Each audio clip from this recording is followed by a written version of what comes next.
Ready to roll.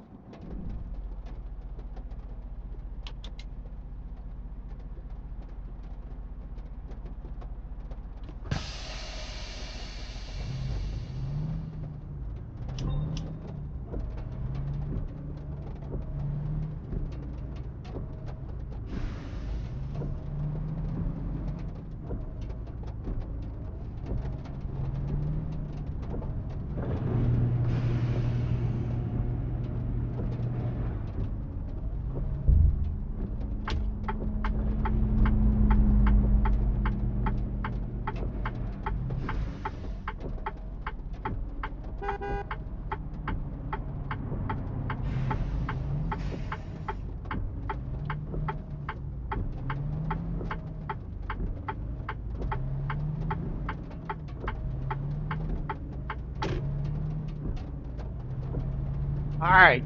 Good afternoon, everyone. This is Jonathan Tabb with the Western Star 49X with the some Detroit engine and transmission. And turn left. Since it's going to be for the rest of the day, and we're going to start Turn left. with something different this afternoon, and so it's going to be either New Mexico or something like that. So,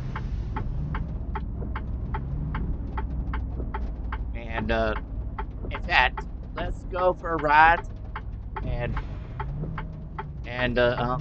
we'll get it over with.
Keep left, and then turn left.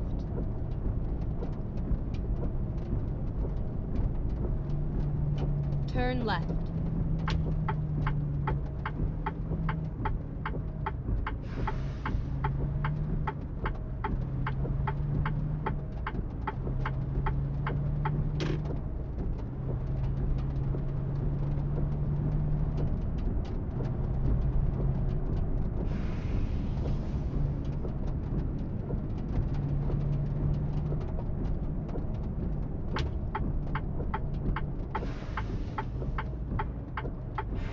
It's all over now.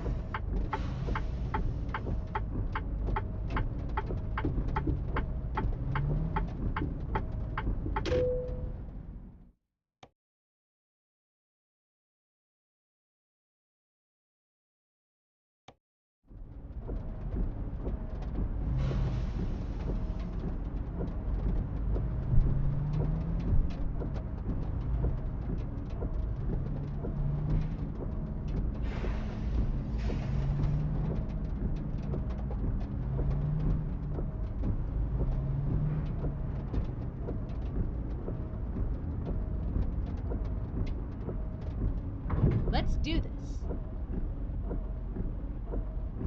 Finding a new route.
Keep right, and then turn right.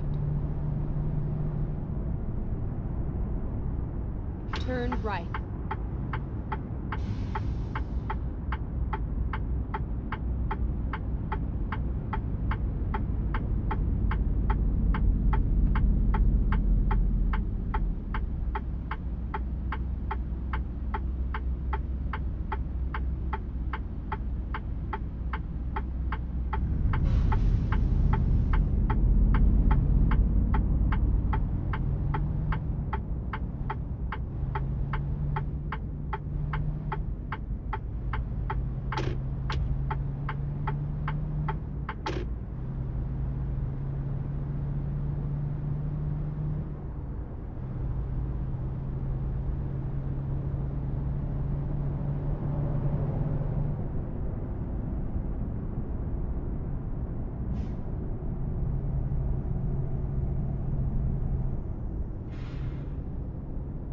Keep left, and then turn left.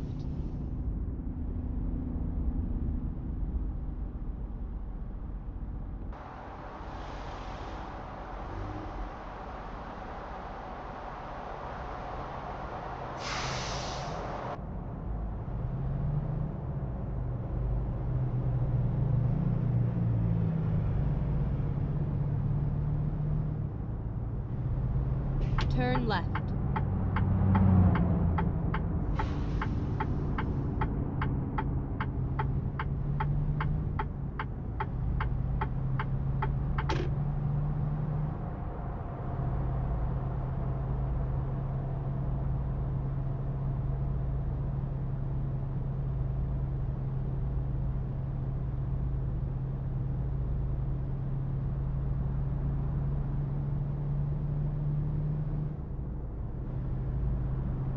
Keep right, and then exit right.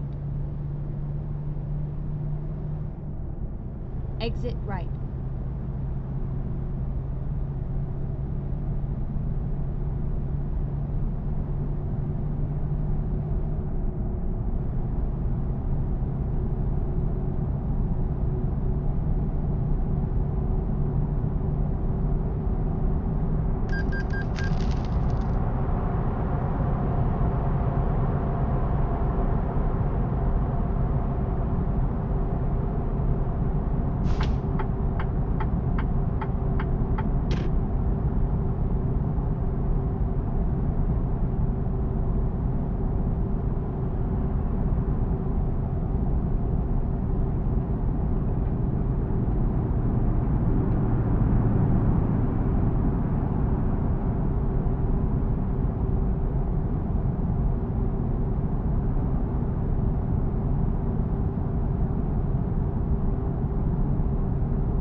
Go straight on.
Caution, please mind the speed limit.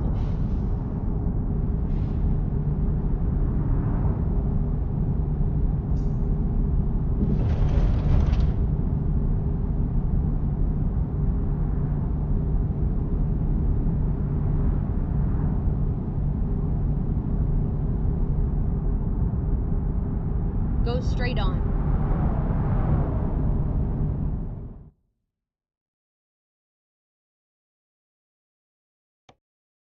Or mental health specifically. So there's clearly demand, and we're also seeing a lot of, sort of revelations about mental health, specifically after the pandemic. And I don't think that momentum is slowing down or dissipating in the ways that we may have seen other changes in work culture change. I think people are more, it's like you can't unsee it, right? Yeah. You can't see the mental health toll going into your office every day may have been taking when you couldn't go in anymore and had to process things. Do you know if there's statistics that show it tied to productivity? Do we see an increase in productivity when we see an increase in mental health care available to employees? When we have a break, I will happily dig into those numbers. I'm sure you will. 713-440-8870. Felicia is on the line from West Houston. Felicia, what are you thinking today? Hi, good morning. Well, two thoughts.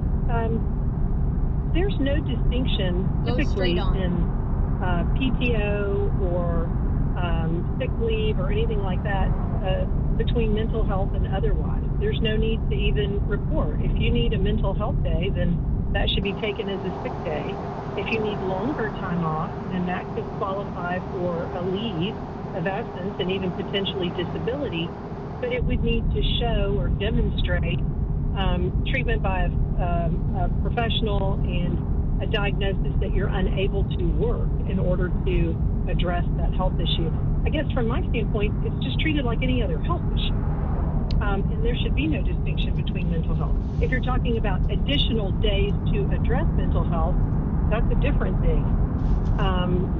Why not just include that as part of your overall time available? Mm-hmm. And then secondly, the pandemic, if it proved nothing, it proved that telehealth is very, very effective in dealing with mental health. So there are resources available, and I would encourage people to use those. They can be used outside of work times and, family times and around other obligations that really help to address and support mental health issues. So that's my comment. No, Felicia, thank you for that. And that gave us a lot more information in there. I think with each policy too, you have to check with your employer, see what it covers, what it doesn't cover. I think part of the issue here too, and what they're talking about, is the fact that some policies, you need a doctor approval for certain amounts of time off and things like that. And there are guidelines around what they provide for. And I guess with a lot of the rules now, you don't have to say why your doctor is recommending you take time. You just need your doctor to say you need the time. But I'd be curious what the different policies are out there in different organizations. Yeah, I think, Felicia, you've also illuminated another point here, which is that this is intended to be a policy where there isn't already a policy. And I think, that may answer some of the questions and fill in some of the gaps that you're illuminating. But you also make a really great point that we also need to use the resources that are available to us or advocate for them if there is not a telehealth policy. I know my therapist, well before the pandemic, we've been doing telehealth because it's just more convenient for both of us. But also it means that no matter where I am, we can continue on, we can continue working on me. Yeah. One of your favorite subjects. Yours too, Ernie. Mine too. You are one of my favorite subjects. 713-440-8870. Let's hear from Andrea, who is calling us from the Inner Loop. Andrea, what's on your mind? Hey, so it's interesting y'all are talking about this right now. I'm a physician, actually, who's currently on paid medical leave for kind of mental health, which I think part of what you mentioned is, if you have surgery on your knee, you're wearing a brace and you have surgery on your knee, mental health can be very vague, right? There's a lot of, I'm going to yoga and working out every day, and that's exactly what I need after I went through kind of a significant trauma. And I will say that, I was supposed to go to a work event this weekend, and I I'm almost like, if I showed up on crutches, I wouldn't feel weird that I was on medical leave, right? But I feel very weird showing up and seeming like I'm functioning and being at this work event and saying, sorry guys, I'm not coming into work for another month or so because I'm still figuring some stuff out. So I think there's a lot of stigma, a lot of bias, even in a situation where my work has been very supportive of me. Andrea, first of all, I'm sorry for what you are dealing with and having to go through it. But I think you make a really good point there. We were talking the other day about parking placards on cars to park in handicapped spots. And we got a lot of response. We read some of them on the air from folks that are saying, you know, the issues people deal with, the health concerns they have aren't always visible on the outside. And that so many people see somebody pull into one of those spots and get out of the car. And so they judge without knowing the full story. And I think you're tapping into the exact same thing there with your comment. I was really nervous to ask her to sign off on this leave. I was like, I don't know what to tell her that I need, but honestly, every day I think that my doctor, you know, really like saved my life and saved my family for just saying, yes, you need to take this time to take care of yourself. So I really hope people take it if they have access to it. Andrea, thank you, and I hope folks heed your words. Thank you very much for calling in and sharing with us. We're going to have to move on at this point, but we're still interested in your thoughts, your stories, your concerns. Feel free to email them or call us, 713-440-8870, or email talk@hellohouston.org. Okay, when we come back, we're talking the Texas DREAM Act right here on Hello Houston on News 88.7.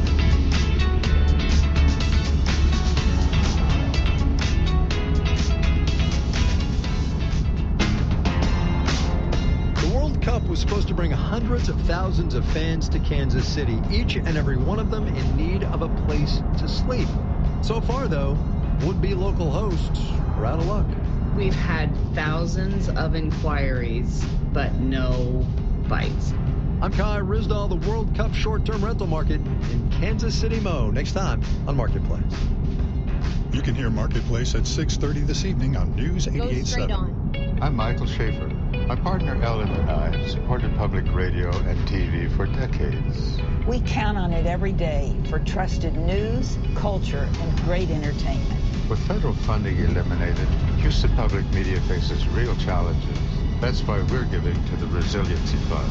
Let's keep public media thriving by the people and for the people. Donate now to the Resiliency Fund at HoustonPublicMedia.org. Support for Houston Public Media comes from Chariot Energy, offering electricity plans backed by 100% renewable energy for Texas homes and businesses. Learn more about renewable energy options at chariotenergy.com. Support comes from Metro. World Cup planning includes transit improvements intended to serve Houston after the final match. Metro provides bus, rail, and paratransit service and continues mobility enhancements across the region. More at ridemetro.org/Metro Now. Support comes from CenterPoint Energy, who have installed 150 weather monitoring stations to improve storm response and restore power more quickly, helping to build a more resilient coastal grid for the hurricane season. Houston Public Media is licensed to the University of Houston system, governed by the UH Board of Regents. Information about open meetings, dates, times, and locations is online at uhsystem.edu.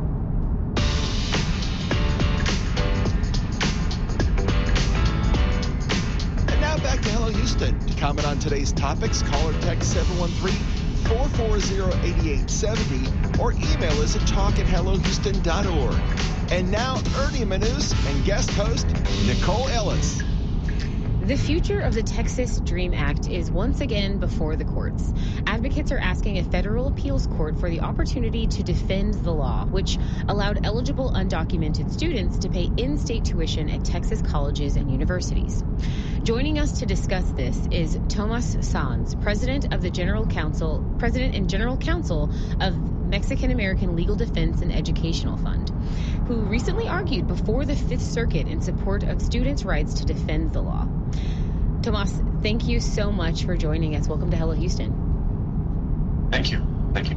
You know, to begin the conversation, can you just take us back a little bit and let us know what this law originally set out to accomplish?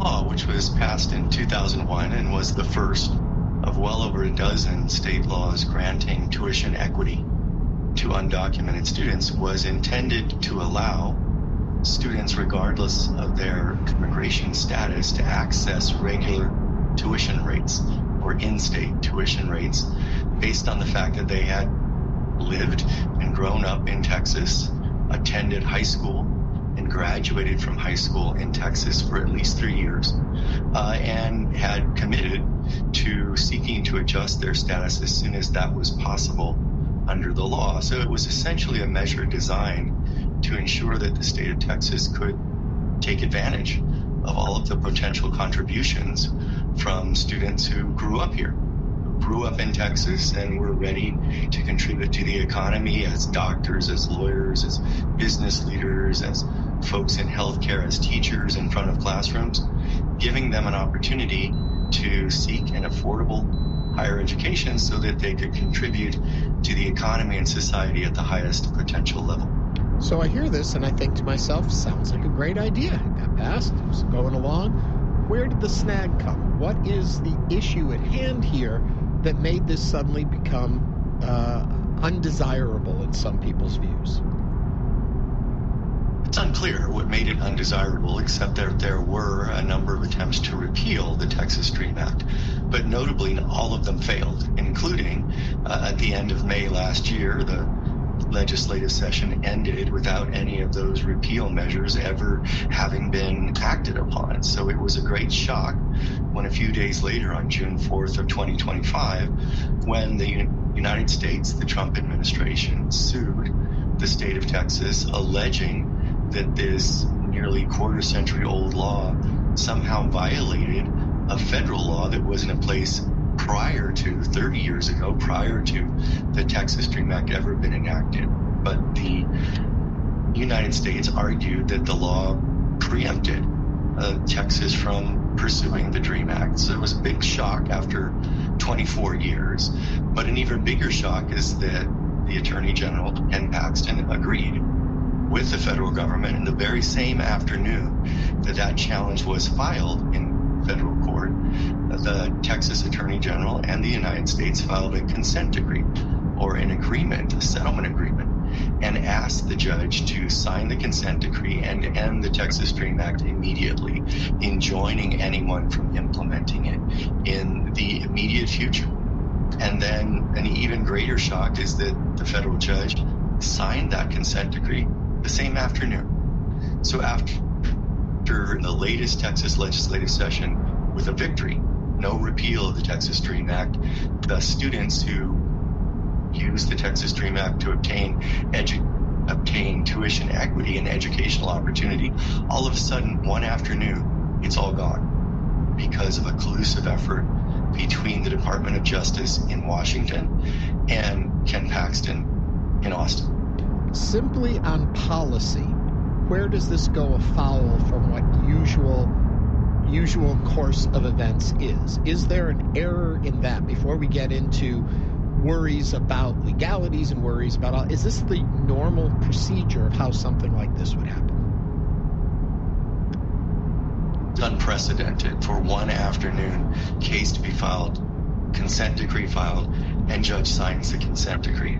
It's especially unusual when it involves a state law like the Texas DREAM Act that obviously has a lot of people who have accessed tuition equity because of it and who are going to be immediately harmed when the consent decree is implemented. And that's the case. We have thousands of Texans who are in the middle of a course of higher education, bachelor's degree or a master's degree or doctorate, and they are going to face immediately a significant, not more than significant, astronomical increase in the tuition rate that they're being charged, such that most of them will not be able to continue their degree program after implemented. So it is extraordinary for all of this to happen in one afternoon. The way it should go, as you asked, is if the Texas legislature, representing the Texas population, no longer believes that the Texas DREAM Act is in the best interests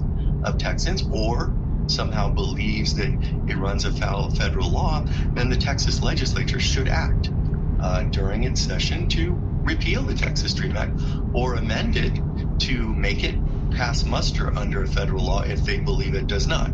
So legal questions aside, this is a total departure from what should happen in a democracy with a law that has been on the books for a quarter century. One question, I'm no longer a student, but I can only imagine how turbulent this must be for students who are trying to navigate, a part of their lives that's pretty integral to their potential trajectory for the rest of their lives, their education. What are you hearing from students as they try to navigate, next steps here, or try to just figure out what to do next week, let alone next semester? Well, what they feel is confusion and betrayal and devastation. I mean, as you have alluded, it's difficult enough, especially if you're the first in your family to go to college. It's difficult enough to navigate the 4 years to a bachelor's and then many more years beyond that to a graduate degree, and to have this kind of surprise in one afternoon where you may be charged 10 times or more what you were charged previously is really extraordinary. And it is a betrayal because these students decided to stay in Texas where they grew up and attend public university in Texas because of the Texas DREAM Act. They knew it was on the books. They knew it presented an opportunity for them. And they decided then to forego other opportunities outside the state of Texas in order to stay home. And then to have this all of a sudden pulled out from under them, it triggers a tremendous sense of betrayal and devastation. We want to hear from our listeners about this. What are your thoughts? Please call or text us at 713-440-8870. While we wait for them to call in, just for our listeners and for some context, Texas was the first state to let certain undocumented students pay in-state tuition. It was passed by Rick Perry in 2001 with bipartisan support.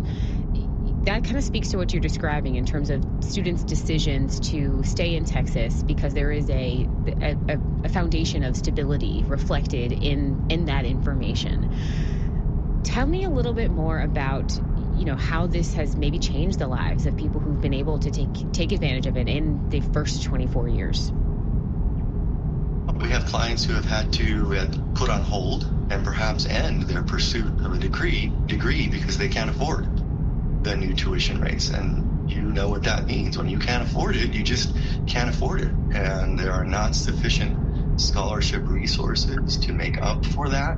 So they are either going to have to give up their college dream, or they're going to have to see if a private college in Texas or any college outside of Texas might be able to provide them an affordable alternative to conclude their degree program. But it means putting on hold indefinitely, perhaps forever, the dreams of these students to obtain the higher education they desire and to make contributions to society and the economy through the profession that they are seeking to pursue.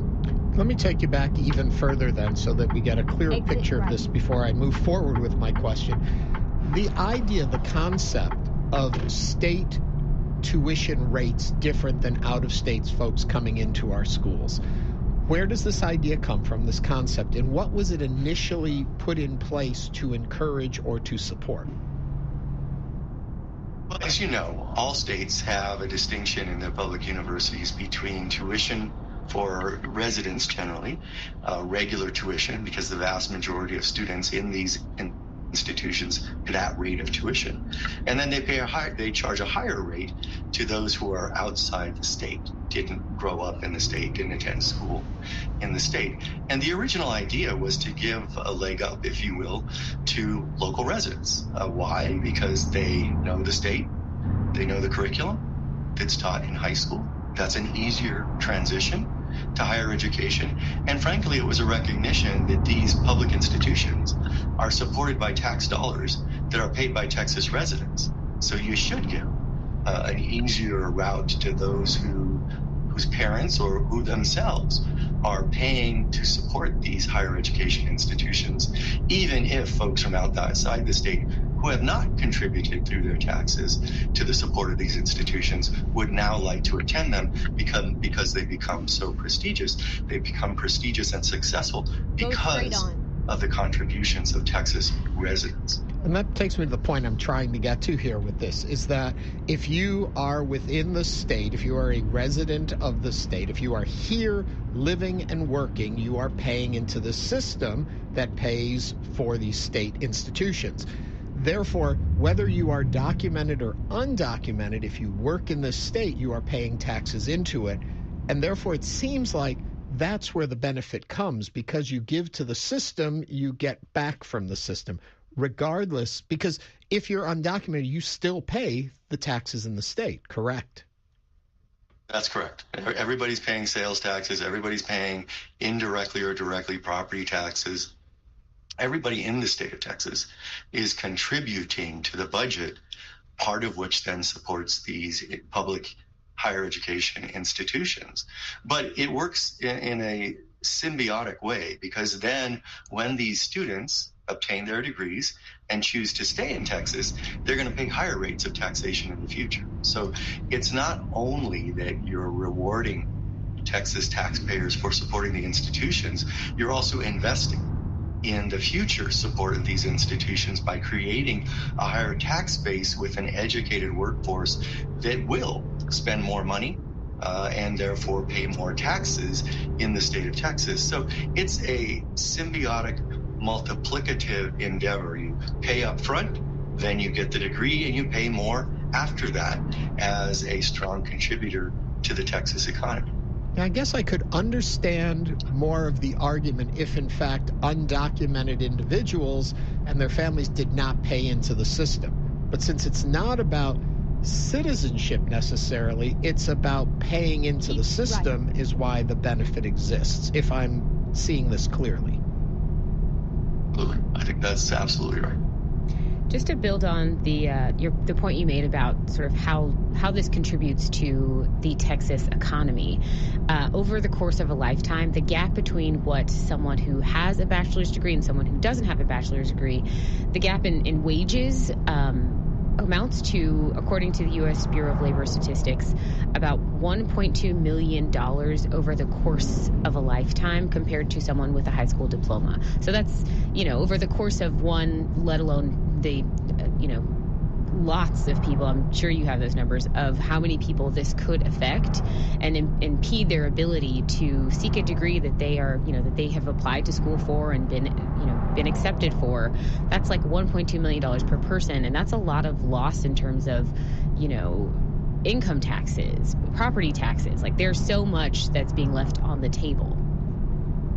Absolutely. So we're talking about billions of dollars in additional wages when you look at all the folks who have been able to obtain a higher education because of the Texas Dream Act. And that's billions of dollars that won't be in the Texas economy in the future, because they simply won't be replaced by folks from outside the state of Texas. Some of them maybe, but those folks who are coming from outside the state of Texas, there's really no guarantee that they're going to stay in Texas. They may decide to take that UT Austin degree, which is obviously portable around the country, and return to their home state.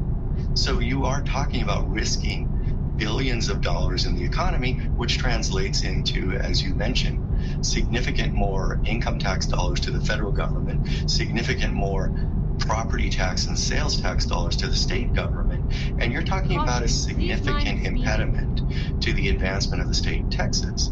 And that's what Ken Paxton agreed to wipe out in one afternoon with Pam Bondi, the then U.S. Attorney General. I may be getting ahead of my skis here, but when all is said and done, does this case help us define what is a Texan? How we see who are Texans as opposed to who are documented, undocumented, and all of that? Well, certainly that's a part of the Texas Dream Act, recognizing that everyone is a Texan. These kids who live next door, live across the street from U.S. citizen kids, go to school with them from elementary school and high school, and then join them in matriculating at a public university, whether it's a community college or UT Austin. So these are Texans through and through. In many cases, it's the only home they've ever known. because they immigrated with their parents at a very young age. So we are talking about Texans. There's no way of taking that away legislatively or in court, but certainly the legislation was a confirmation that these are Texans in the sense of the folks who are the backbone of the future of the state. And with this really precipitous change from June 4th, 2025, a little over a year ago, we have Texans who are effectively being told, in certain ways, we really don't consider you a Texan. And that's the sense of betrayal. That's the sense of devastation. And there's really no knowing what that leads to. A lot of these kids or young people are simply going to leave the state of Texas. And they're probably going to leave it permanently. They would see no reason to return to a state that so precipitously cut their education short. We are talking about kids, in many cases, who are in their last year of a bachelor's degree and prevented from getting that last year and to graduation because of this change in one afternoon from June a year ago. Thomas, we are excited to just continue following this with you. Thank you so much. Thomas Sanz is the President and General Counsel of the Mexican American Legal Defense and Educational Fund. Thomas, thank you again for joining Hello Houston, and we hope you will continue to keep us updated. Thank you. Thank you. Coming up, it's time for the Houston Show Choir. Stay with us as Hello Houston continues. Get ready to turn right. After nearly a 4-year wait, Mexico will kick off the 2026 World Cup today. I'm Jimmy Moss. The biggest sporting event on the planet arrives along with a long list of controversies. The tournament will kick off this afternoon at the historic Estadio Azteca in Mexico City, where co-host Mexico faces South Africa in the opening match, the very same fixture that opened the 2010 World Cup. It is the first game of several firsts for the largest tournament ever. The first to be held across 3 countries. The first of 3 opening ceremonies happens this afternoon, with artists Shakira and Burna Boy debuting this year's Cup anthem. But getting here has been anything but smooth. U.S. immigration policies have cast a shadow over the games. An Iraqi team photographer was denied entry when his flight landed. Dozens of ticket-holding fans from countries like Morocco have been unable to obtain travel visas. Somalia's Omar Artan, Africa's top-ranked referee, and set to become the first ever Somali official at a World Cup, was turned away at Miami International Airport. FIFA confirmed he will play no role in the tournament. Meanwhile, Iran's national team has been confined to a base in Mexico, allowed into the U.S. only to play matches before being required to return south of the border. They were to be based in Arizona. And then there's the cost. Thousands of seats for the U.S. opener against Paraguay tomorrow night are still unsold, with official prices running as high as $2,700 a ticket. 39 days of soccer begin today. The world is watching, just not all of it was allowed in. Support for soccer tournament coverage comes from SPF 1000 Vampire Sunscreen, the podcast that asks, what is the darkness to you? Find it wherever you get your podcasts. On the podcast After the Flood from the Texas Newsroom and PBS's Frontline, we meet people who survived last year's floods in the Hill Country and those who lost loved ones, and who try to answer the questions they still have. After the Flood, out on June 24th. And now back to Hello Houston. To comment on today's topics, call or text 713-440-8870 or email us at talk@hellohouston.org. And now, Ernie Manous and guest host Nicole Ellis. Houston Show Choir is a local group made up of a community of talented and diverse adult singers who, in addition to singing songs, also perform with vibrant choreography. Performing at public and private events, get a hold of this one. Since 1932, you look very young for having been doing this that long. The choir aims to share their appreciation for music with as many people as they can, while also striving to make Houston a focal point for show choir. Saturday, the choir will perform their summer show from Texas with love at the Hobby Center to tell us more about the choir, their upcoming performance. We're joined by the artistic director, Jennifer Agbu, and the assistant artistic director, Alana Scott. Jennifer, Alana, welcome to the show. Thank you so much for having us. I think most people think when they think show choir, for a long time they had no idea what they meant, and then there was a little show called Glee, and all of a sudden it changed the way people looked at it. It became very popular, very hot. We saw competitions on TV and stuff. Have people embraced what it is and understand it better today? Oh, absolutely. I was a Glee fan. And so when this opportunity came up, I was like, real life Glee all the time? And I do think that our community also feels the same. In fact, sometimes we do some Glee arrangements of pieces along with choreography. So it's a good time for everyone. And, our community is growing. And we perform gigs around the city. So as we progress, we're getting more invites. So excited about that. Alana, are either of you singers in the choir? Both of us. Both of you do? Yeah, we don't sing with the choir, but we are singers and teachers as well. Oh, okay. Well, why don't you sing with yourselves? Oh. Too much work on the other side? Yeah, I think it's great to be able to observe, artistically speaking, when you're not performing. It's better to listen and watch, but when you're in it, you miss out on things. Right, and we put a lot of work into the production side of things, so it's nice to just be able to focus on that. I love this title, From Texas with Love. What makes this show a Texas show? Oh man, it's okay. So this has lived in my head for 2 years. When I was hired, it was immediately the first thought I had. I love it here. I'm a transplant. I'm originally from Nigeria, and when we moved to Texas, everyone's like, oh, they have cowboys and they say yeehaw, and being here, the community has been so great. The food is great. So the show is kind of a love letter to Texas. We are featuring music by Beyonce. We have some Willie Nelson, and it's just a journey through Texas artists and Texas vibes and Texas spirit. We even have a section about Texas weather. And I think it's very funny that you say Beyonce and Willie Nelson, and I think that sums up the Texas experience so completely.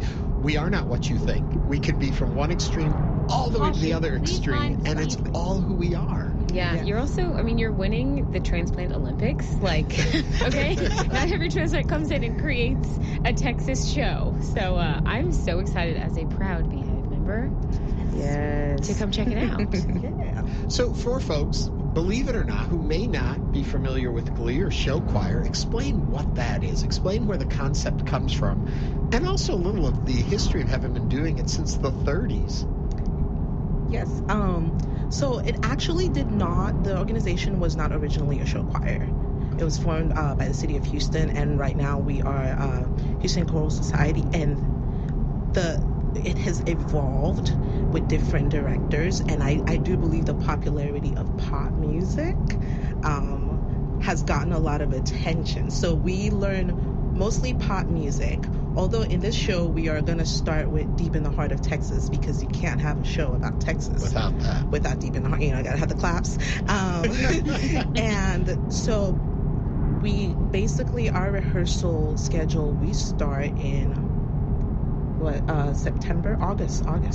And we get pop music, and Alana and I split it. We planned the show. We try to have a cohesive thing, and we spend a few weeks on music rehearsals only, because we are memorized.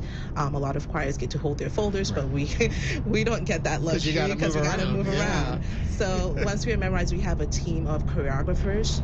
So people sign up, and then we have choreo rehearsals. And it's intense because we meet once a week, sometimes twice a week. And we have various groups within too, because people are all of different abilities dance-wise, and we want to be inclusive. So Alana and I split it, and we are teaching 2 choirs at the same time in different areas. And now that is show week, which is intense. We are adding, we have a live band. Alana conducts the live band, and we are putting in the production value, because I'm just extra the most sometimes. And it's nice to have a way to, I think the story is important, to have a story in a show instead of just a variety. A through line. Yeah. I guess people wonder too, if I wanted to do this, I can sing, but I can't dance. Or if you think show choir is 4 people in the front get all the good stuff and everybody else just stands around. Explain, Alana. Am I inaccurate in some of these assumptions or no? Absolutely. I think that You're totally wrong, Renee. Totally. No, I think our choreographers do a really good job of making sure that the movements that they plan are really inclusive, and they take a lot of time to break it down. They provide lots of resources. They film themselves doing the choreography over, even down to over the voice part that you are. So doing the choreography to, for example, a tenor track or a bass track, so that you know when the movement happens in relation to what you're singing at that time. So they really do put a lot of work into making sure that everybody who is present can get it, even down to ability level, mobility. They think about all those things when they're choreographing. So I think that anyone can join this organization and have a great time and feel like, they're going to be successful. Okay, you set up the obvious question. How can anyone join this organization?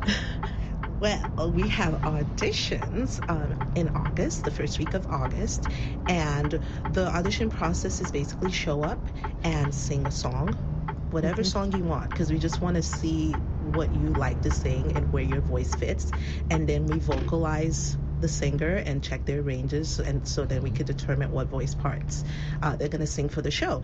And all of this, we also provide our advanced levels sing like harmony with a track. I think kind of like pentatonic style. And so we provide them with those resources to like practice tracks. And then once they get past that phase, we do a dance audition. We do a choreo call. I was wondering if that was going to come into play. For sure. And they learn a routine. So we have like a level 1 routine where it's easier and more accessible. And then if you want to try for the advanced stuff, we have a level 2 routine, all taught by our choreographers. So we're grateful we don't have to dance, but our choreographers are fantastic. I get the feeling if you had to, you could. Yeah. Thank you both so much for coming. It sounds like, how many people are in the choir? We are at about 50 right now. Oh, wow. That's a good size. Well, thank you. Jennifer Agbu is the artistic director of the Houston Show Choir. Alana Scott is the choir's assistant artistic director. Thank you both for coming in and sharing with us today. Houston Show Choir's summer show From Texas with Love will be performed Saturday, June 13th at the Hobby Center. And for more information, visit HoustonShowChoir.org. That's pretty easy. There you go. Coming up, we're going to continue to discuss today's top headlines. We're also going to take you to Galveston for the lesser-known history with the author of the book Secret Galveston. So stay with us as Hello Houston continues.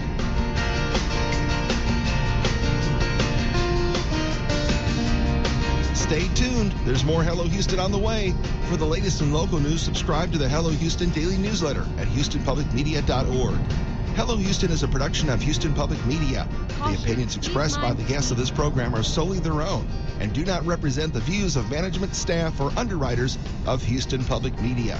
This is News 88.7.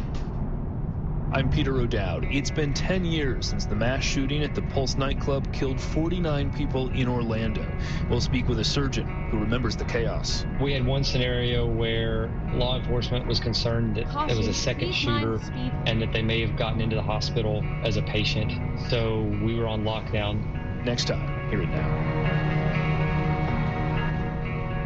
Join us for Here and Now. It begins at 1 this afternoon on News 88.7. Support comes from Metro. World Cup planning includes transit improvements intended to serve Houston after the final match. Metro provides bus, rail, and paratransit service and continues mobility enhancements across the region. More at ridemetro.org/Metro Now. Your NPR station, KUHF Houston, News 88.7, a service of the University of Houston. Just ahead on this hour of Hello Houston, Houston City Council approved Mayor John Whitmire's proposed $7.5 billion budget for the next fiscal year with a vote of 15-1. We'll discuss this and more as we continue diving into today's top headlines. I'm Ernie Manous. And I am guest host Nicole Ellis. In just a bit, Secret Galveston authors Christine Ruiz Hopkins and Heidi Lutz are ready to talk about the island's weird, wonderful, and often overlooked stories and the history that continues to shape it today. Plus, Cuban composer and musician Alfredo Rodriguez joins us to discuss Havana grooves and the rhythms, influence, and energy behind his upcoming Houston performance. And we want to hear from you, so give us a call or text us at 713-440-8870 or email us at talk@hellohouston.org. Hello Houston is made possible in part by founding sponsors John Bradshaw and Kathy Sanders, by Metro, and by gifts from listeners like you. Live from NPR News, I'm Lakshmi Singh. President Trump says that the United States will launch heavier attacks on Iran tonight. He made the claim on social media this morning. The U.S. and Iran have been trading military strikes since the downing of a U.S. Apache helicopter Monday. President Trump blamed that on Iran. NPR's Danielle Kurtzleben has the latest. The president has continually made threats and pronouncements about the war on social media, and this latest post amps up his rhetoric. He wrote that the U.S. will be, quote, hitting Iran, adding later in all caps, very hard tonight. Trump also threatened to attack Karg Island, which is central to Iran's oil exports. However, Trump told Fox News this morning that the U.S. and Iran are still in talks. He added that he doesn't want to have boots on the ground, but that if he wants, he could send in, quote, a small group of soldiers. President Trump has said many times that an end to the war could come imminently. Earlier this week, he said an agreement to end the war could be coming within days. Danielle Kurtzleben, NPR News, the White House. The rising price of doing business is likely to put even more pressure on U.S. consumers and add to voter frustration this midterm election year. A new Labor Department report shows the producer price index in May rose 6.5% from a year ago. The Iran war is contributing to a fuel price surge that's largely driving inflationary pressures. NPR's Scott Horsley is tracking the impact on the average consumer. Because of those high gas prices, a lot of people are having to cut corners elsewhere. Emily Inlow is a mother of two in Nicholasville, Kentucky. She says cost and driving distance have forced her to skip sending her 11-year-old son to summer camp this year. It feels awful as a parent not being able to give these experiences to my kids that I've had growing up. And it just feels like I'm not doing great as a parent, but we got to do what we got to do. Inlow's 5-year-old daughter is in daycare, and nationwide daycare prices are also about 3.5%. NPR's Scott Horsley. Riots continued overnight in Northern Ireland after stabbing in the capital Belfast earlier this week. The suspect in the attack is a refugee from Sudan. NPR's Lauren Fair says calls to violence have been amplified online by far-right social media accounts. Masked men with hit lists and Molotov cocktails have been going door to door in parts of East Belfast, hunting for foreigners or people of color in what the United Kingdom's Minister for Northern Ireland calls racist thuggery. Billionaire ex-owner Elon Musk is one of those sharing anti-immigrant material online. Belfast Police Chief Constable John Boucher urged people to ignore such posts. Stop listening to these idiots. We will be going after them, the incitement that they've been doing. Charred homes and torched cars are reminiscent of what rival paramilitaries did to Belfast a generation ago during 3 decades of Catholic-Protestant conflict known as the Troubles. Lauren Freyer, NPR News, London. It's NPR. Live from News 88.7 in Houston, I'm Tom Perumian. The Galveston County Precinct 2 Constable's Office will get over $122,000 to support local federal immigration enforcement. Galveston County Commissioners approved the funding from the U.S. Department of Homeland Security Monday. News reports say the funding will go to training stipends and new vehicles. The Houston ISD Board of Managers may vote on next year's budget proposal at tonight's board meeting. News 88.7's Bianca Seward tells us state-appointed Superintendent Mike Miles is aiming to balance the district's $2 billion budget. A draft of the budget shows the district is preparing for a loss of roughly $50 million in state funding. That's because of declining enrollment. The district expects to lose another 4,000 students next year. They plan to offset those losses by saving $50 million through several school closures they made this year and by cutting hundreds of central office jobs. Part of the plan also includes allocating nearly $5 million to pilot Miles' new Future 2 school. That program will launch in 9 elementary schools this fall. Students at Future 2 schools spend half of the day taking classes that prepare them for a world with artificial intelligence. The board must approve a budget before the end of the month. I'm Bianca Stewart, News 88.7. In sports, the World Cup kicks off today with a celebration in East Downtown and a first match to be played in Mexico City. The worldwide event runs until July 19th. The Astros in baseball have the day off as they travel to Kansas City for a Friday night game. And the Spurs come home to San Antonio to face a do-or-die matchup Saturday with the New York Knicks. Checking your weather, mostly sunny today with a high of 91. We have a heat index of 101 predicted. Tonight, partly cloudy with a low of 77 degrees. Right now, mostly cloudy, 91 degrees on the UH campus. Get more news and information. Go to HoustonPublicMedia.org. I'm Tom Perumian, News 88.7. Support for NPR comes from Schwab, offering the Schwab Teen Investor Account, where teens can gain hands-on investing experience.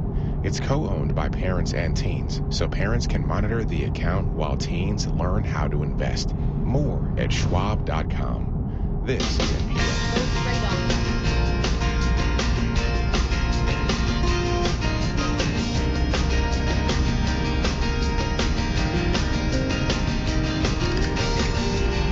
From Houston Public Media and News 88.7, it's Hello Houston, an open forum on today's biggest stories affecting Houston and beyond. Call now, 713-440-8870, or let us know your thoughts on today's topics by emailing us at talk@hellohouston.org. And now, Hello Houston with Ernie Manous. And not just Ernie Manous. Nicole Ellis is sitting in with me today, taking a break from being a big star over NewsHour and all that other stuff. You're coming to hang with me here in our old neighborhood. I'm all yours, Ernie. Happy to be here. What a blast. Yeah, I'm just kind of curious to get you went away from the town of your birth, but you've come back to us. Yeah. Tell me a little about that journey. Keep left and then turn gosh, not heavy at all. No. It doesn't have to be. No, not at all. I've always loved Houston, but I actually left here in 8th grade. So I've lived outside of Houston in my adult life far more than I have in Houston, but I always knew I wanted to come back. And the backstory is when I lived in New York and Brooklyn, I had a roommate, and this was like the early days of Airbnb. And so my roommate, it turns out, studies show in New York City, you can actually end up with a really bad roommate. And so ultimately she moved out, and I immediately started renting out my apartment. And this was like the Wild West days of Airbnb, like 2000, maybe 16, 17. And so I started renting it out to the point where like I was going to stay with friends because it was always booked. And so that kind of snowballed, and I ended up buying a house here, but not knowing where I would live in it. And I had a full-time tenant, and then the pandemic happened, and I moved back because I was working with the Washington Post, so I was kind of between here and there and mostly working in the field, and ultimately had to move back to D.C. for NewsHour. And so I started renting out my house here. And that has kind of grown into a portfolio of homes that I now use for production and also mid to long-term rentals. And so I decided that I needed a minute for my own sort of creative ideas and ventures. So now I have a few homes here that I rent out for production and for mid and long-term rentals. So where do you live? Where do you put your head at night? Is it here in Houston? Know. Is it... Somewhere around mystery. Here. But nowhere. I'm everywhere. Yeah, no, I'm in Houston. Well, we're happy to have you here. I bring up all of that because coming up in a little bit, we're going to be talking with the gentleman behind Havana Grooves, and he talks a lot about what home means and where is home, and about how traveling impacts who you are and how it evolves your art. And so I bring all of this up with you to say, as you move from community to community, city, state, different locations, how it informs how we see the world around us as we have these different experiences. And I think all of us owe it to ourselves when we can to travel and see the world. Yeah, that's so beautiful. And that's also true with this other venture, because it's really informed by living elsewhere. So like every little thing has like a funny or weird backstory of like, oh, that was like my first set of shelves in Brooklyn. Oh, or, you know, my roommate, my better roommate before this one was a philosophy professor at Columbia. And we were like, you know, a 30-year age gap of two Texans. She happened to also be a Texan with the same like kid on a horse cowboy photo that every elementary school Texas child has. Well, it's like she's 70 and I'm like 20 something. We both have this same picture. Mine's in color, hers in black and white. So that's like a feature at one of these the more things. They stay the same, don't they? Well, we talk about going out into the world and seeing what the world has to offer. What's really interesting is this week starts us inviting the world into Houston to see what we have to offer, because it's World Cup. Yes. And so I could think of no one better to chat with right now at the beginning of World Cup is Michael Eckison. He sits in sometimes in the chair you're sitting in right now. He's HPM reporter. And Michael, where are you right now? Hey, Ernie. I am currently at FIFA Fan Festival in East Downtown. This is the free 34-day festival that the Houston World Cup host committee has put together. This is free and open to the public. There is a limit to how many people can be here. And let me say, that line outside was long. I know you and I have talked about, is the excitement there for the World Cup? And if you're here at Fan Festival, the excitement is here. I can confirm that much. Today, the opening match is going to kick off at 2 o'clock. That's between Mexico and South Africa. And as you can expect here in Houston, we have got a lot of Mexico fans that are out here wearing their green jerseys, supporting their team. There's a lot of excitement. It's also very hot here. There's a lot of different structures here at Fan Festival that are providing coolness, shade, misters, things like that, as well as free hydration stations. Let me just say, I was here a couple of weeks ago as they were still putting the festival together, and it looked like a construction site. And being here today, it's kind of a thrill. Seeing it all that was put together in just a month is kind of fascinating and remarkable. I think that fans of the World Cup and fans of soccer definitely will want to get out here if they can. Before you give me more of the flavor of the day, give me some of the hard facts about it. Where is Fan Fest exactly? Yeah, so if you go to East Downtown near Little Woodrow's off of Polk Street, that's where Fan Festival is going to be. It's going to be hard to miss it. There are a lot of street and road closures that are happening as a result of this. But if you think about that area right next to Shell Energy Stadium, that's where Fan Festival is. And again, it is free. Obviously, if you want to get food here, there's lots of barbecue and other Houston iconic food themes here. That's going to cost you some money, but just to get in the door is free of charge. Houston is one of just a few cities that's going to be doing a festival like this for the entirety of the World Cup. It is going to be streaming every single match starting today with the opening ceremonies. But they've got a cap at about 7,500 people, roughly, give or take. And so, again, it is first come, first served. So if you are looking to get out here, as some fans I talked to have been, you might want to get here a little bit early. I talked to some folks who've been here since 10:30, 9, standing in the heat. We're getting ready for this opening match. Okay, tell me also this. We keep talking about coming to Fan Fest and see the game. How are they showing the game? So I'm staring right now at 3 screens that are going to be showing every single match. The story that the Fan Festival organizers have said is that you cannot be anywhere at Fan Festival without at least seeing one screen. So they're really doing their best to make sure that every single match is visible. And as far as the heat goes, what I'm also staring at is what the Fan Festival has called the Magic Sky. It is a, I want to say, 150-foot long sphere, or circle, I should say, that provides shade to everyone who's going to be watching there. Fans are trickling in right now, so I haven't been under that when there is a big crowding. You might expect it's going to get warm with a lot of people surrounded. But I did stand under there just a few minutes ago as it was pretty empty. And I can say there was, I'm not trying to just repeat the party line here, but there was a noticeable difference in temperature that this is going to provide some cooling for the folks who are going to be standing there watching the matches so they don't have to stand completely in the sun. Michael, you sound like you're having a really good time, and I love that for you. But for our listeners who are also, what'd you say? I'm quite sweaty. I just want to add that. It is quite hot out here. Well, for our listeners who are coming here for it and sitting here with me, like, maybe I need to stop by Fan Fest after this. Is there a bag policy? What can you bring with you if you're coming, and if you're going to be standing in line for a while? What should you be prepared for in terms of what you'll have to either let go or you can hold on to as you make your way in? Yeah, we've heard a lot about going into the stadiums, but what does Fan Fest have?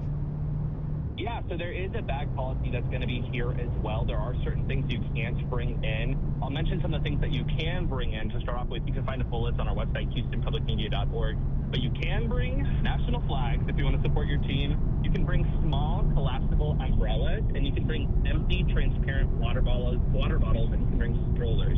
What you can't bring are the typical things that you can expect from any other big event. You can't bring a bag that's bigger than 12 by 12 by 6, containers that are longer than 2 foot by 2 foot, balls, alcohol, animals, chairs, confetti. Drones are not allowed here, nor fireworks or run centers, laptops and computers are not allowed here as well. So it's your typical, event essentially. But I know this is closely monitored by FIFA. As I was walking in, I did see law enforcement that is here providing security. It's free and it's fun, but it is your typical run-of-the-mill band event. So there is going to be some sort of security restrictions as well. Okay, so for my South African Texans, a vuvuzela is maybe not the best idea. The big horn from the South African World Cup. So maybe don't bring those. But it sounds like, there's lots of room for a good time. Yeah, noisemakers are also not allowed. So I'm glad that you mentioned that. Vuvuzelas are not going to be allowed here. One thing that I will say for any fans who are interested in coming, what I have been told to think about is that obviously there's going to be the World here in Houston as we host these 7 matches. The last match that Houston is going to host is going to be on July 4th, at which point we might make the argument that international folks that are coming to Houston for the World Cup may not come after that because none of the matches are actually going to be in Houston. So that may be your chance if you live in the Houston area to come to Fan Festival after July 4th when it may not be quite so crowded and there may not be quite as much demand to get in here. So that's just one tip if you are thinking about getting out here and you live in the Houston area. Okay, a couple more quick questions for you. First of all, we keep talking about the crowd there and that there is a limit. How packed is it now? If I'm listening to this and I want to, of course, keep my radio on as I do this, venture into downtown to go, is there still space? So they're only just now beginning to let people in. So here in the festival, it's kind of hard to say if we're close to the limit or not. What I will say is standing outside that line, it is long. There were probably several hundred people, if not a couple thousand people that I saw just standing outside waiting to get in. So it's tough to say. It's day one. It's also fresh. I have been told that the FIFA World Cup host committee is expecting to reach capacity most days, and they are expecting to have to keep people waiting in line before they can get in. And one of the notes that was made is that's probably going to be good for business for these, bars that are around here, like little Woodrows, that you don't want to stand out in the heat and the line. You may as well just go to a sports bar and watch the match yourself. Yeah. You mentioned that they're just starting to let people in. How long after the match is the festival open? So the match ends at a particular time. Does the party continue into the evening, or will they move people back out again?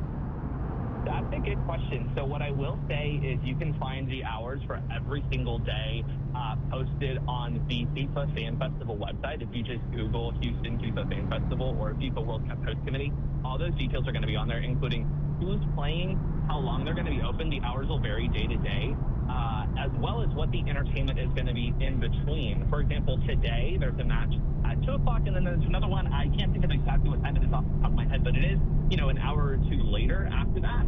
And so what's going to happen here at Fan Festivals, they're going to have live entertainment in between. There's Houston acts, Houston performers, musicians. I think there's a magician even, but, just lots of different entertainment options for people. So you're not just bored standing around in between each matches. You do have, constant entertainment here at Fan Festival.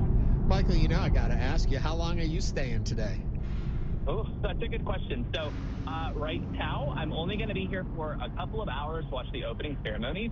And then we've got some other World Cup events that are happening in the meantime. For example, we have been told we should expect that the Democratic Republic of Congo, who's going to be based here in Houston, is going to arrive today. So we're going to be on the lookout for them when they get here. But then I'm probably going to come right back here. I know that we're wanting to do a live shot of Planet Point right here. So stick around if you want the latest from Fan Festival right here in Houston Public Media. But I'll be coming back and forth today. But I expect to be here.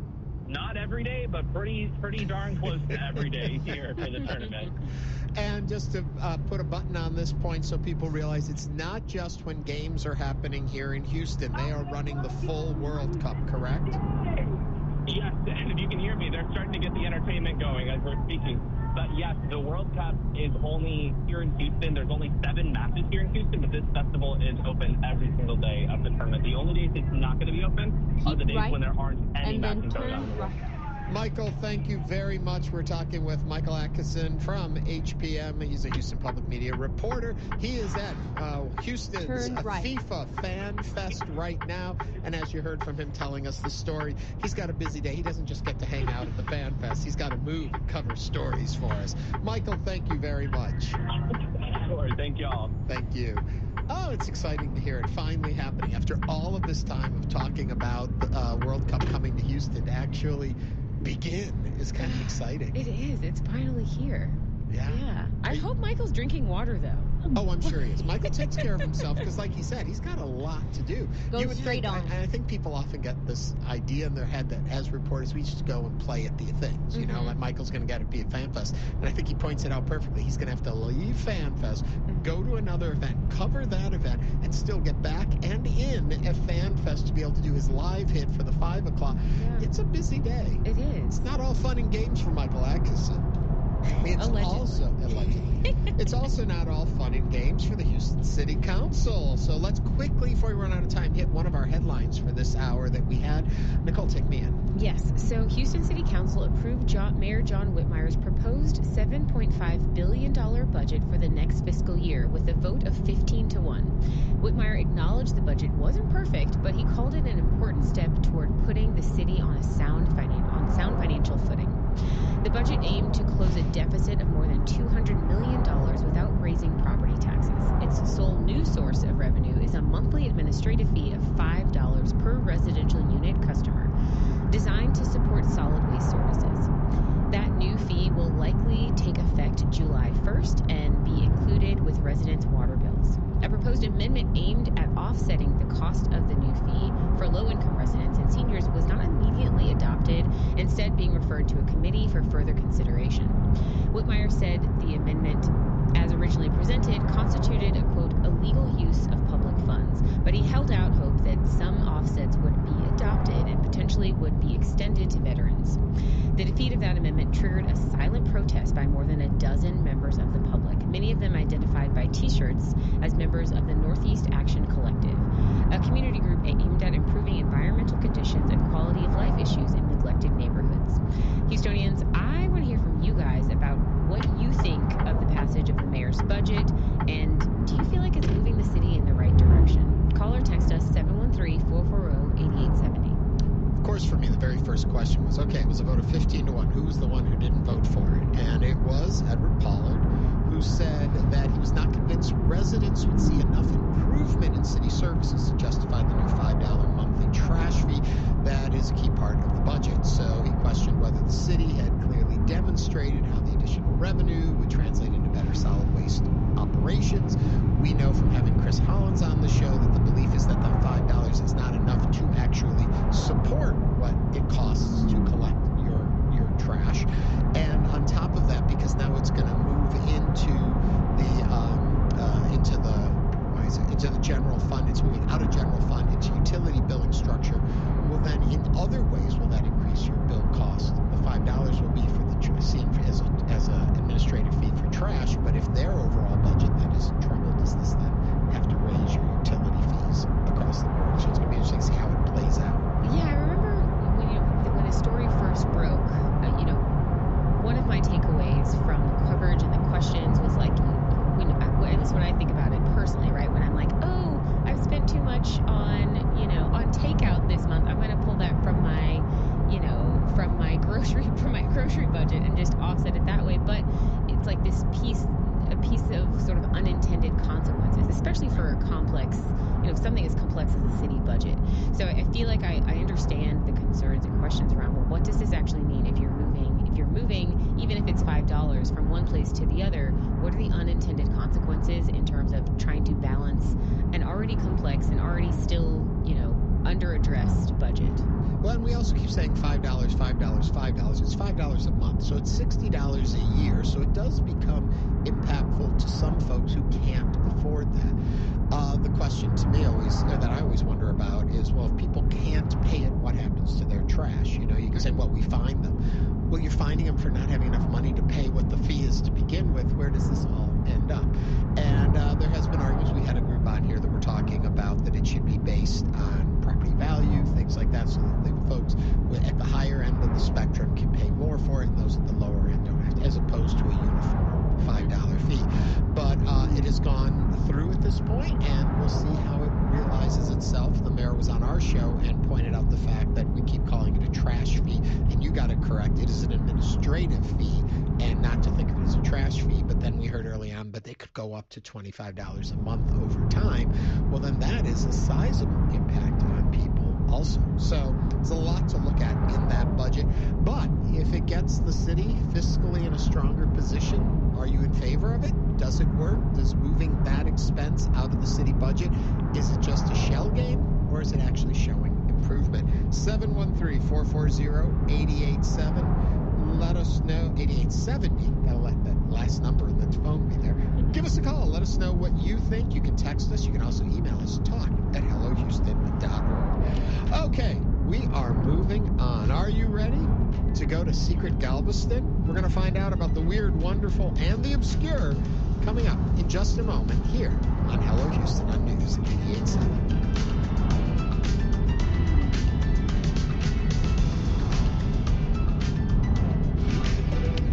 Your favorite PBS and Houston Public Media shows, live, on demand, and all in one place. Search HPM Plus on your smart and connected TVs. HPM Plus. As we see these companies worth hundreds of billions or even trillions of dollars go public, Okay, here we don't know when exactly this will have a political effect or how large that political effect will be. But I think we can say that this dividing line between the 1% and the 99% is as stark as it's ever been. And I would guess that it's only going to get starker going forward. I'm Natalie Kitroeff. That's Today on the Daily from the New York Times. This evening at 7. Have you thought about moving to Europe? Immigration is one of the core stories of humanity.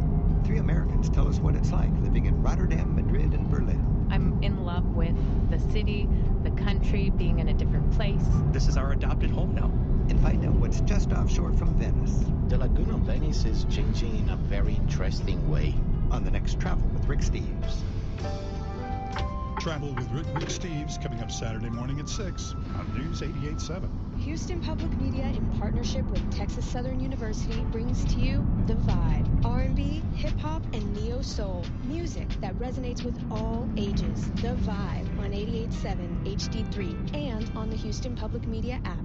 On the podcast After the Flood from the Texas Newsroom and PBS's Frontline, we meet people who survived last year's floods in the Hill Country and those who lost loved ones. And we try to answer the questions they still have. After the Flood, out on June 24th. Tonight on Houston Public Media TV, Go straight a on. night of mystery and intrigue with Father Brown at 7, followed by the Sister Boniface Mysteries at 8 and Death in Paradise at 9. Tonight on Houston Public Media TV 8. And now back to Hello Houston. To comment on today's topics, call or text 713-440-8870 or email us at talk@hellohouston.org. And now Ernie Manous and guest host Nicole Ellis. Okay, Galveston's known for its beaches and historic charm, but it's also home to an endless stream of really, truly fascinating stories. A new book, Secret Galveston, A Guide to the Weird, Wonderful, and Obscure, explores some of the island's most unique people, places, and events. And as Juneteenth approaches, we also take a closer look at Galveston's African-American history and the legacy that continues to shape the city today. Joining us, though, are the authors of the book, Secret Galveston. We have Christine Ruiz-Hopkins and Heidi Luntz. Welcome, both of you, to the program. Thank you. Thank you for having us. I have to say off the top, over the years, I've been here 30 years, and we've covered a lot of Galveston stories. And honestly, if somebody said to me, do you know all the weird and wild and fun stuff in Galveston, I would say, yeah, I've done this interview before. And then I looked at some of the stuff you folks uncovered. I'm like, I don't know what I thought I knew.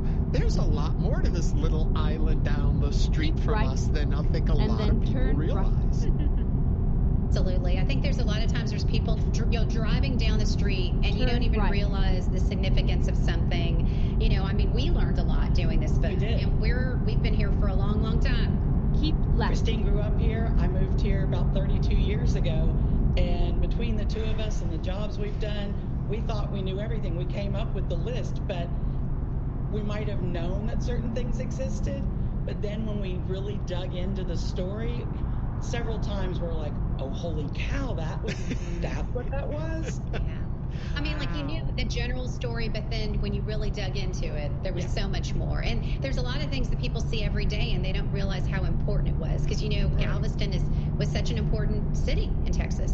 Well, it's funny. When I prepare for interviews, I always put together, like 20 or so questions to have in my pocket if I need anything to talk about during it. And they run the gamut of who you are, what you wrote, why you wrote, all that.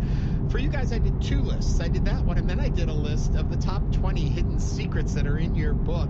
And I don't know which way to go with this interview. I think I'm much more fascinated in just digging through these. There are some really surprising moments in your book. There are some very cool stories in our book, and I think what we both realized in discovering it when we would sit and talk about it after, we have Galveston is known for its architecture and its historic sites, but behind each of those buildings and each location is this great story that centers around the people who have called this island home for over a century. Considering where we are in the month and what we're looking at with Juneteenth upon us, I think most people probably know that the order was read in Galveston and that sets off Juneteenth. What unique and interesting facts did you find out about that moment? Well, so the one thing we wanted to make sure that the thing in Galveston for many, many years is there wasn't a permanent kind of recognition. I mean, there's been a couple of things, but a big, huge kind of statement that we are the home of Juneteenth. And so one of the things that we wanted to mention was the absolute equality mural. And again, it's one of those things that you walk by, there's markers all over Galveston. And there is a historic marker for Juneteenth at 22nd and Strand.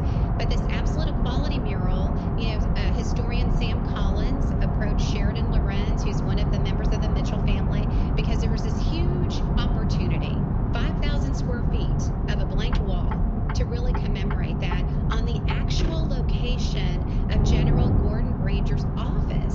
So what's now a parking lot has this beautiful art installation that was done by Houston artist Reginald Washington, and every portal tells a story.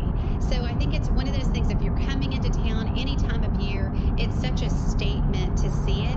And one of the things that people may not know is there's a QR code right on the side of it that you can scan that gives you a virtual augmented experience of the history. So many people know the story that it took 2.5 years for that message to make it to Galveston, but to be able to tell that story on both the marker as well as the mural and with the QR code that gives you a little more history. Each portal talks about a different part of history. It has Esteban, who was considered the first enslaved person. Then it has, of course, Harriet Tubman, Abraham Lincoln, and then, our history, Al Edwards, who was the first state legislator that petitioned for Juneteenth to be a state holiday. So it's something that everyone should see. The timing is perfect for this, and it's there year-round to really remind people of the importance of this location. You also mentioned 22nd Strand and the Strand, and I think we hear all the time there were 3 different locations. People have gotten confused. Where are the actual locations? Where were things? What do we know now definitively, and what's at the markers or the moments where this happened? So General Granger's office was at 22nd and Strand. There is part story about that part of the order was reread at Ashton Villa from the balcony. And so that's between 22nd and 23rd on Broadway. And that's where the statue of Al Edwards is, commemorating his efforts. Every year they used to do the rereading of the order. Get ready to turn left. At Ashton Villa. And then there's also about a block and a half down where people then carried the message and read it and announced it again at Reedy Chapel, which is one of the oldest African-American churches in the state. And it considers itself one of the birthplaces of Juneteenth, the actual celebration. because as Galveston stories go, the very first commemoration of what would become Juneteenth actually happened at Christmas. That year it was read at Reedy Chapel, and every year since they have had some sort of commemoration at the chapel. And so that'll be taking place on Juneteenth at 6 o'clock. And I participated in that in the past, and it's really a wonderful experience. You meet at what was the county courthouse, which is 722 21st Street.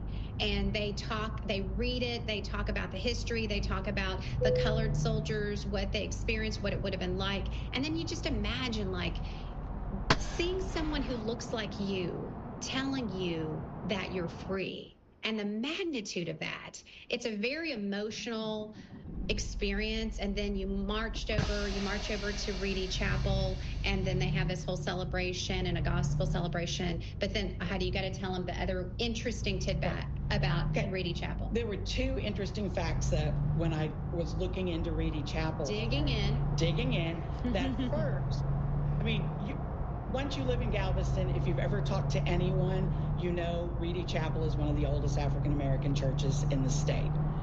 But it was actually built because slave owners in 1848 gave the land to slaves to build a church.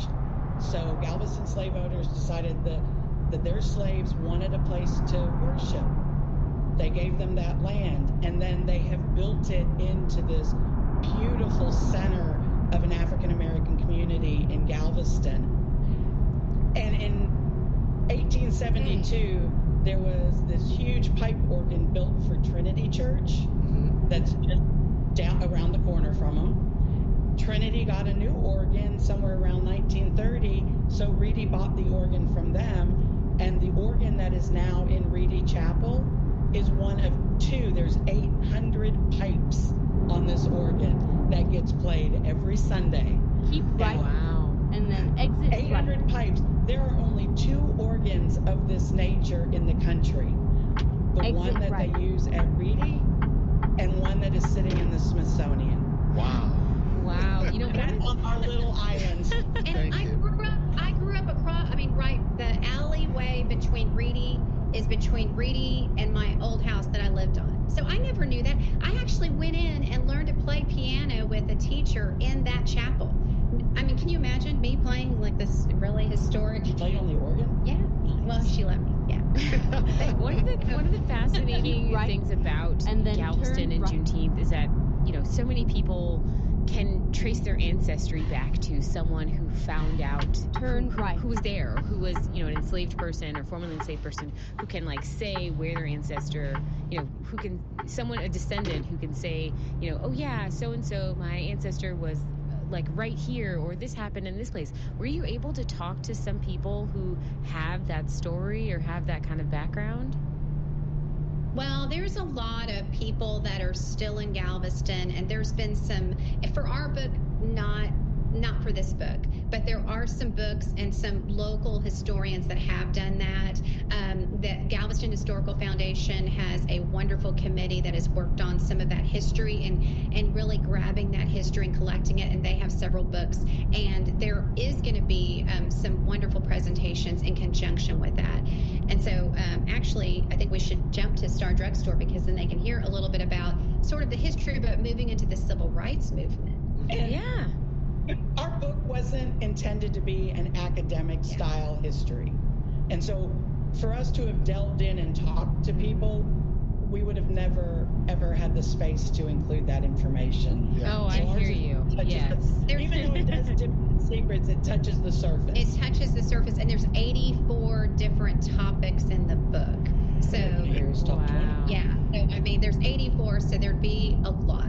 Did a cat's tail just brush your screen? Yes, if you're watching on YouTube. I don't know what you're seeing. A Galveston ghost, no doubt. We invite you all to join the conversation, 713-440-8870. Ted from Westbury is on the line. Ted, what's on your mind today? Roberts, Henry Martin Roberts, is that story included in the book?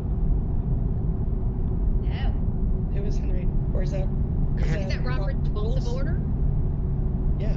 Yes, but Yes. In terms of Galveston, he was brought in after the hurricane of 1900 as a member of the Army Corps of Engineers, and he was the person who oversaw the building of the Galveston seawall.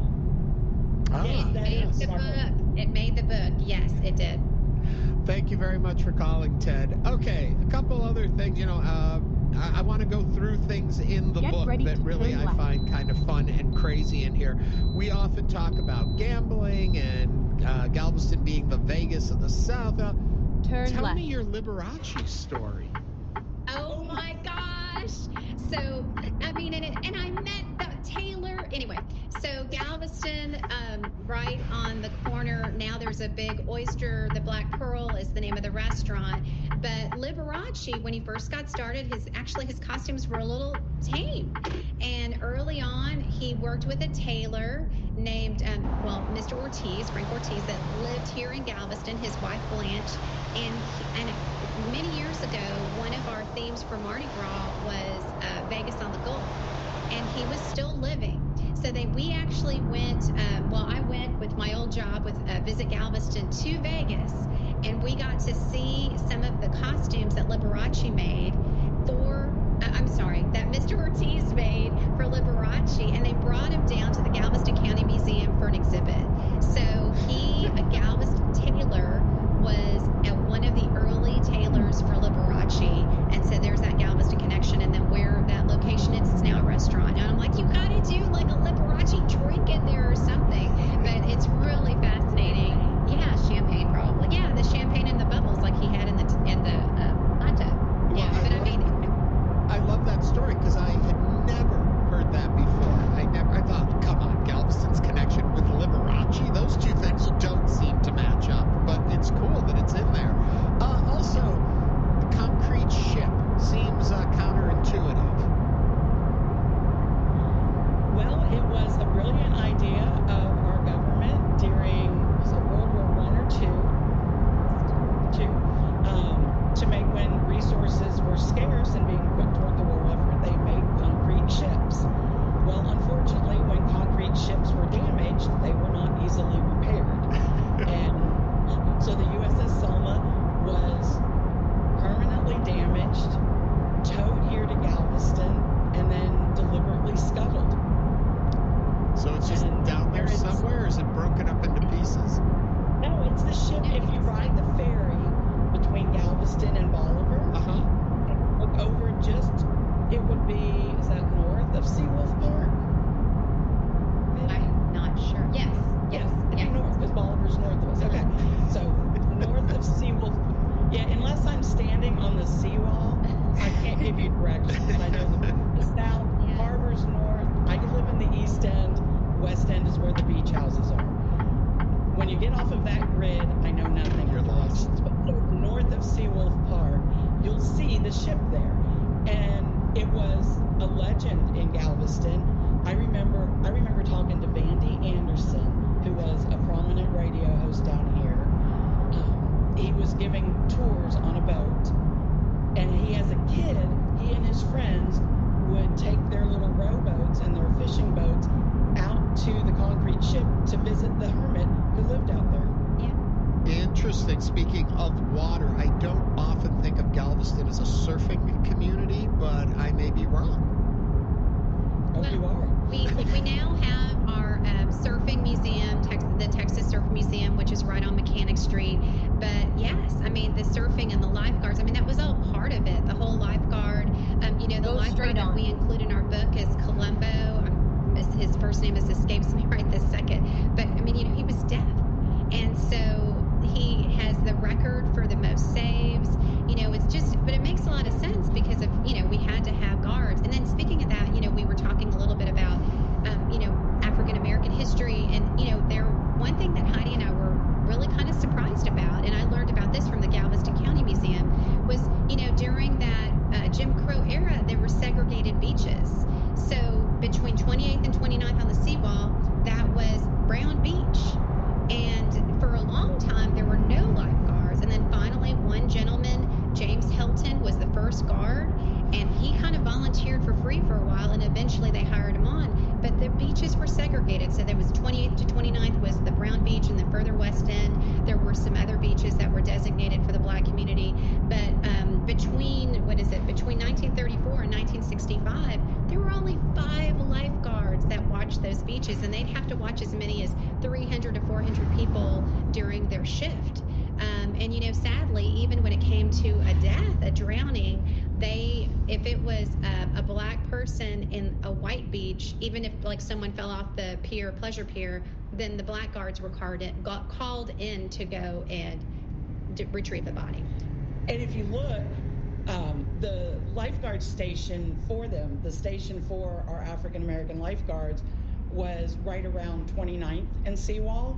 And it was also in that block that they had some of the prominent businesses and had the premier club at the time. So we always hear about all the Maceo clubs and the nightclubs, but they had the Manhattan Club right up there at right around 28th, 29th, and Seawall, which was right by the beach and was the predominant African-American nightclub.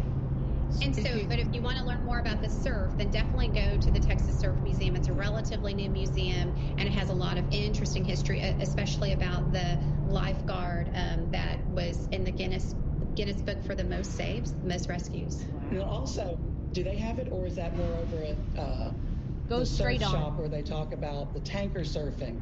That made our first book. That was in the first book. So the first book we did was called 100 Things to Do in Galveston Before You Die, and that was more of a bucket list book. And then this is the second book. That came out in 2020, and then this is our second book, which just kind of dives into some of the lesser known things. Ladies, you have to come back. I've got a bunch more things I want to talk about. We're out of time. I want to know more about antique glass eyes and the Miss Universe pageant. So much more I want to learn. Thank you, Christine and Heidi, for It's all in our book. It is, and the book is called Secret Galveston, A Guide to the Weird, Wonderful, and Obscure. Thank you both for joining us today. Thank you for having us. Thank you. Coming up, Havana Grooves. Stay with us as Hello Houston continues.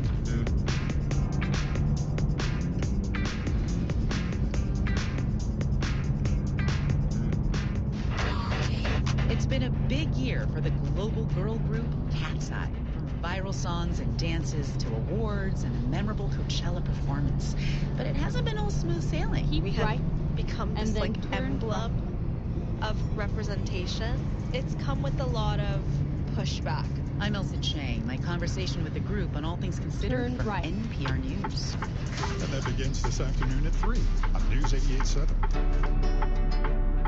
Soccer is a sport that's played by teams around the globe, and yet it struggles to make money. In economics, we argue that competition is good, and competition actually drives profits down. Why, with all the money and sponsorships and hype around professional soccer teams, they operate on thin margins. That's next time on Think. Tonight at 11. You count on Houston Public Media. That's why you're here right now. Take the next step and become a new member today.